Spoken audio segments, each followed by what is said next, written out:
बचपन से अगर अच्छे संस्कार नहीं डालेंगे तो वही जमाना आएगा कि बाल बच्चे आपकी बात नहीं मानेंगे, सब काम करेंगे, आपकी बात नहीं मानेंगे।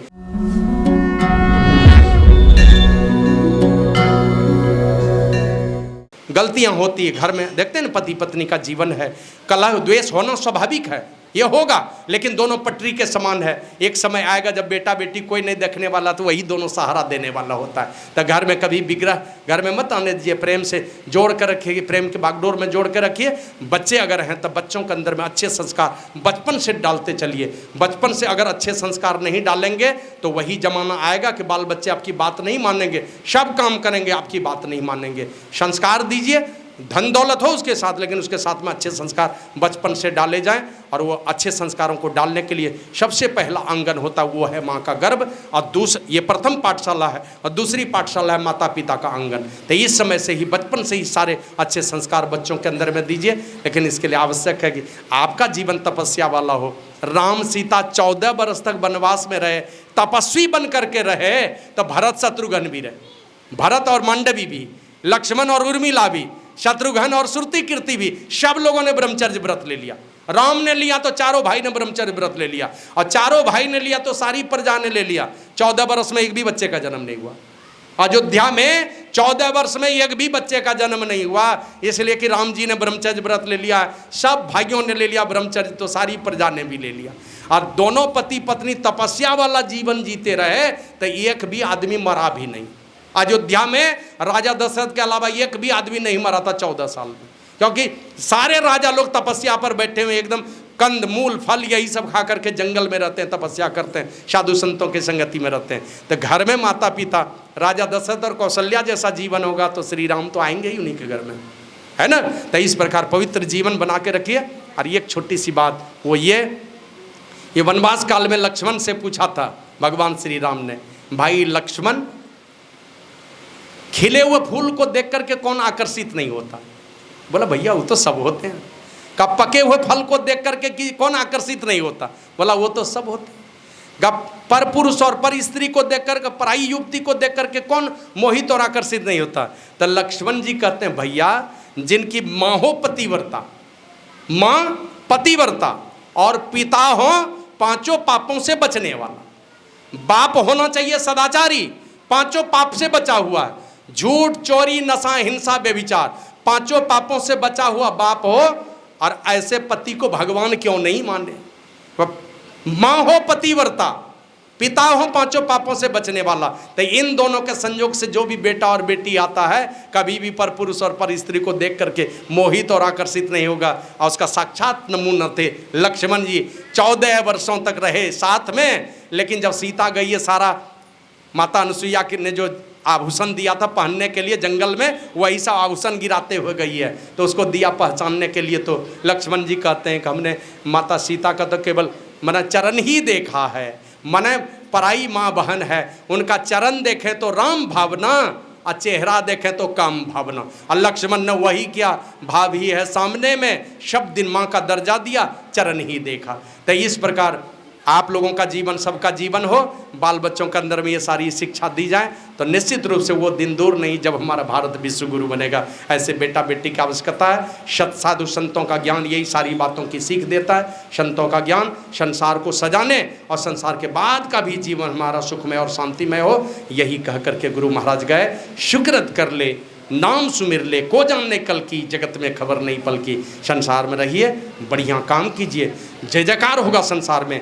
हजारों लोगों का आशीर्वाद मिलेगा आपको, और वो काम भी कीजिए जिससे आपका परमार्थ भी सुधर जाए। ऐसा नहीं कि खाली संसार सजाने में समय खपा दें, अब परमार्थ हमारा अधूरा हो जाए, हमारी दुर्गति हो जाए। तो दोनों की व्यवस्था करने के लिए हमें ये मनुष्य का शरीर मिला है। संतों से कभी धरती खाली नहीं रही है। संतों का सानिध्य प्राप्त कीजिए, उनकी कृपा प्राप्त हो, इसके लिए उनके आदेश और उपदेश के घेरे में अपने आप को रखिए। यही आप लोगों की सेवा में सुनाया। बहुत बहुत साधुवाद है। गृहपति का नाम तो मैं नहीं जानता हूँ, लेकिन घर के जो भी सदस्य हैं सब लोगों को मैं बहुत बहुत साधुवाद देता हूँ, और बहुत बहुत जो छोटे लोग हैं उसको आशीर्वाद देता हूँ। और बड़े लोगों के लिए मैं गुरु प्रभु से प्रार्थना करता हूँ कि सुख समृद्धि और शांति से भरा हुआ जीवन हो। जो भी सत्संग में सम्मिलित हुए, लोक और परलोक आपका सुखकारी हो, शांतिमय जीवन हो। सत्संग में, ध्यान में, साधु सेवा में आपका मन लगे, जब आपस में सद्भावना हो सब लोगों के अंदर, ये मैं गुरु प्रभु से प्रार्थना करते हुए अपनी वाणी को विराम देता हूँ। बोलिए प्रेम से श्री सद्गुरु महाराज की। और एक छोटा सा निवेदन है मेरा, मैं गोड्डा में नौकरी करता था। झारखंड में एक जिला है गोड्डा, संथाल परगना में ही 6 जिले बने हैं, उसमें एक जिला है गोड्डा। तो वहीं से हूँ मैं, उसी ज़िले में मेरी जन्मभूमि भी है और मेरा आश्रम भी है उसी ज़िले में। झारखंड राज्य का सबसे बड़ा आश्रम है मेरे ही पास, 12.5 बीघा ज़मीन है। जब नौकरी में था उसी समय ये आश्रम हमने बनवाया था। 2 मिनट रुक जाइए। 22 वर्ष हमने सरकारी नौकरी की। डीसी इधर पता नहीं जिला के मालिक को क्या कहते हैं, डीसी कहते हैं कि डीएम कहते हैं? डीएम, हमारे यहाँ डीसी कहते हैं। तो मैं वही डीएम ऑफिस में बड़ा बाबू था। 22 वर्ष हमने नौकरी की। 17 साल नौकरी रहते हुए हमने रिजाइन कर दिया। शादी हमने की नहीं थी और 22 वर्ष के नौकरी में 10 बाय 10 का ये कमरा अपने लिए बनाया नहीं। माता पिता के लिए बड़े भैया ने बना दिया घर द्वार, हमने अपने लिए कुछ नहीं किया। जो कमाया सो लुटाया, जहाँ गया सो चला गया। और जब ज़रूरत पड़ी तो परमार्थ के काम में कुछ ना कुछ किया। अब नौकरी छोड़ दी तो कुछ पेंशन भी हमें मिलते हैं, और वो पेंशन हमारे लिए, जब दरमाहा से पेट नहीं भरा था, पेंशन से कहाँ से पेट भरने वाला है। तो लेकिन वो जब नौकरी छोड़ करके मैं आया तो मेरे अंदर में लगा कि कुछ करना चाहिए। तो 12.5 बीघा ज़मीन खरीद के एक आश्रम के लिए खरीदा। अब आने वाली पीढ़ी है, जैसे सजाए उसको, मैं सजा सकूंगा तो ठीक है, नहीं सजेगा तो दूसरी पीढ़ी के लोग सजाएंगे। क्योंकि ऐसे ऐसे बेटा बेटी अब आ रहे हैं हमारे सत्संगी परिवार में, कुछ भी करेंगे, इंजीनियर डॉक्टर बहुत बनते चले जा रहे हैं हमारे क्षेत्र में। तो ये एक तो वो किया। कुंभ में मेरा कैंप लगता है, झारखंड से अकेला मैं महात्मा हूँ जिनका कैंप लगता है कुंभ में। नंबर ले लीजिएगा, कहीं कुंभ लगेगा निःशुल्क व्यवस्था रहेगी। इस बार प्रयागराज में लगने वाला है, अगर कोई जाइएगा मेरा नंबर रख लीजिएगा, उस नंबर पर डायल कीजिएगा। 2-3 नंबर रहता है, वो नंबर डायल कीजिएगा, हमारी गाड़ी आ जाएगी आपके पास।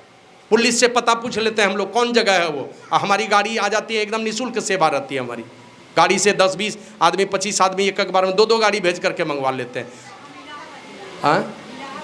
हाँ, इस बार वहीं लगना है, 25 में लगेगा। तो पता कर लीजिएगा किस 14 जनवरी से शुरू होगा 2025 में। हाँ, 12 वर्ष वाला है, महाकुंभ लगेगा। तो ये व्यवस्था कुंभ में हमारे तरफ से होती है। लेकिन हम लोग साधारण लोग हैं तो साधारण ढंग का खर्च करते हैं। लेकिन इधर हाल में सुनिए जरा सा, जो मैं कहना चाह रहा हूँ वो सुनिए, थोड़ा ध्यान से विचार कीजिएगा इस पर। अब मेरा संकल्प यही है, हमारे संकल्प में कुछ और लोगों का भी संकल्प अब जुड़ गया है। वो संकल्प यही है, हरिद्वार में हम लोग गुरु महाराज के नाम से परमानेंट लंगर चलाना चाहते हैं। जैसे गुरुद्वारे में चलता है, जब जाइए तब भोजन मिलेगा, वो गिनती नहीं है। उनका कीर्तन भजन अपने समय पर, भंडारा हरदम चलता है। हमारे यहाँ सत्संग में भंडारे के समय में जाइएगा तो भंडारा मिलेगा, उसके बाद नहीं मिलता है। लेकिन हम लोग सोचते हैं कि हरिद्वार में 21-22 आश्रम है, बगल में ऋषिकेश में आपको मिल जाएगा भोजन, लक्ष्मण झूला के पास वहाँ व्यवस्था है, महर्षि में ही आश्रम में। लेकिन यहाँ पर हरिद्वार में 22 आश्रम है, कहीं पर व्यवस्था नहीं है भोजन की। तो इसलिए हमने सोचा है 10-20 हज़ार लोगों का प्रत्येक दिन भंडारा चले, उसमें 2-4-5 हज़ार महात्मा का भोजन हो, और बाद में और सारे जो भी लोग जाएंगे, वो सत्संगी हैं कि नहीं है उसकी कोई बात नहीं, जो जाएंगे उनको निःशुल्क हम लोग सुविधा देंगे। लेकिन अभी है कि इस साल हम लोग उसी के लिए ज़मीन खरीदारी करेंगे। हरिद्वार में 3 बीघा कम से कम ज़मीन जरूर खरीदेंगे हम लोग। ये दिसंबर महीने में हम लोगों ने सोच रखा है। तो हमारा नंबर ले लीजिएगा, देखिएगा कहीं कुछ अगर संजोग बन जाए, मन में कोई प्रेरणा आ जाए, आप लोगों की तरफ से कुछ आहुति उसमें चला जाए, तो देखिएगा थोड़ा विचार करके। ऐसे यूट्यूब पर बहुत लोग मेरे प्रवचन को सुनते हैं और बहुत लोग फ़ोन पर भी बता रहे हैं। एक दिन सिडनी ऑस्ट्रेलिया से एक आदमी ने फ़ोन किया, वो बोले महाराज मैं आपका प्रवचन सुन रहा हूँ और हरिद्वार वाले में मैं ज़रूर सहयोग करूँगा। बाद में जब डाटा निकलवाया तो पता चला कि 16 देश में हमको फॉलो कर रहे हैं लोग, 16 देश में लोगों ने प्रवचन सुना है अब तक में। इधर हो सकता है और लोग भी बड़े हों। तो आप लोगों से भी निवेदन है, थोड़ा इस पर थोड़ा विचार कीजिएगा। मेरा कोई दबाव नहीं है किन्हीं के ऊपर, विशेष आग्रह है इसलिए ये गुरु महाराज के कीर्ति का काम है। न हम रहेंगे न आप रहेंगे, कीर्ति रह जाएगी जरूर। और लंगर अगर परमानेंट चालू हो गया तो दुनिया के देशों में भी ये कीर्ति फैलेगी। तो जरूर इस पर विचार कीजिए आप लोग। और जो भी ज़मीन खरीदने में जिनका भी सहयोग जाएगा, वो जितने लोगों, सब लोगों का बोर्ड पर नाम आएगा, जितने लोगों का आएगा सबका नाम होगा उसमें। तो आप लोगों से निवेदन है इस पर थोड़ा विचार कीजिएगा। बोलिए प्रेम से श्री सद्गुरु महाराज की जय, श्री सद्गुरु महाराज की जय। और एक छोटा सा निवेदन है, वो पहले भी शायद कहीं हमने कहा है, आप लोग जानते होंगे। हमारा एक संकल्प है, वो संकल्प क्या है? हमारे आश्रम में तो आश्रम है, गुरु महाराज की जयंती है, 20-21 अप्रैल का सत्संग है, साईं बाबा की जयंती है, दुर्गा पूजा है, सब कार्यक्रम, बड़ा बड़ा कार्यक्रम वहाँ चलता रहता है लोगों के सहयोग से। लेकिन हम लोगों ने एक विचार बनाया है कि हम लोग हरिद्वार में गुरु महाराज के नाम पर परमानेंट लंगर समझते हैं, दिन रात भंडारा, मैंने 10 बजे दिन में शुरू होगा, वो 11 बजे रात में बंद होगा। भंडारा बंद नहीं होगा, सत्संग बंद कर लीजिए, समय पर स्तुति प्रार्थना ध्यान जो करना कीजिए, भंडारा नहीं बंद होगा। जो जाएगा 10-20 हज़ार लोगों के लिए आपको करना है व्यवस्था, डेली खिलाना है, जिनको खिलाना उन्हीं को खिलाइए। जहाँ से जाएंगे तीर्थयात्री तीर्थ करने के लिए, रहने और खाने का व्यवस्था हम लोग निःशुल्क, यही प्लानिंग है हम लोगों का। और उसके लिए हम लोग अभी ज़मीन तो और भी लेंगे, लेकिन अभी हम लोग फिलहाल 5 बीघा ज़मीन, यहाँ के हिसाब से 5 बीघा, लमसम 2.5 करोड़ रुपया उसमें लगेगा। तो हम लोग बात भी कर लिए हैं, 1 लाख एडवांस में टोकन मनी दे दिए हैं, और अगले महीने में कह रहा है एग्रीमेंट करने के लिए, तो उसमें 40-50 लाख रुपया देना पड़ेगा एग्रीमेंट में, और 6 महीने का समय देना चाहता है। ऐसे बोले हैं उसको कि 1 साल का दे दीजिए, एग्रीमेंट में हम 50 लाख पूरा देंगे, लेकिन 6 महीना में नहीं पूरेगा उतना पैसा। तो आप लोगों से निवेदन है, ये बड़ा कीर्ति का काम है, और दुनिया के देशों में ये संदेश जाएगा, दुनिया के अपने देश के सारे राज्य में ये सूचना जाएगी, और गुरु महाराज के कीर्ति का काम होगा। हम और आप तो 20-30 साल कितना जिएंगे, 30-40 साल जाएंगे ज़्यादा से ज़्यादा, उसके बाद तो राम नाम सत्य है, उसके बाद तो जिसको चलाना होगा, लेकिन गुरु महाराज की कीर्ति चलती रहेगी इसी तरह से। तो आप लोग थोड़ा विचार कीजिएगा, मोबाइल नंबर ले लीजिएगा, अकाउंट नंबर है ट्रस्ट का, ट्रस्ट के अकाउंट में डालना है, और उसमें हम लोगों ने विचार किया जो सामर्थ्यवान लोग हैं वो बढ़ चढ़ करके करें। अभी हम लोगों ने लगभग 60 लाख रुपये का वचन दान करवाया है, यूट्यूब के माध्यम से भी हम लोगों को पैसा आएगा, लेकिन आप लोगों से निवेदन है आप लोग बढ़ चढ़ करके उसमें सहयोग करें। और एकदम जो गरीब लोग हैं उनसे भी कहेंगे 500 दीजिए, 100 दीजिए, 200 दीजिए, कुछ भी दे सकते हैं, उसके लिए कोई ये नहीं है। लेकिन गरीब से गरीब आदमी 5000 देंगे तो हम लोग संगमरमर के प्लेट में नाम डालेंगे वहाँ पर, दोनों पति पत्नी का, और डालने का तो कोई 500 भी दे देगा तो कोई बात नहीं, वो भी सब ट्रस्ट में जाएगा, मेरे व्यक्तिगत अकाउंट में नहीं जाएगा, उसका ऑडिट होगा, समझे नहीं, इनकम टैक्स का रिटर्न फाइल होगा, वो सारा चीज़ होगा उसमें, ट्रस्ट के नाम से चलेगा वो सारा चीज़। तो आप लोगों से निवेदन है थोड़ा इस पर विचार कीजिएगा। श्री सद्गुरु महाराज की जय।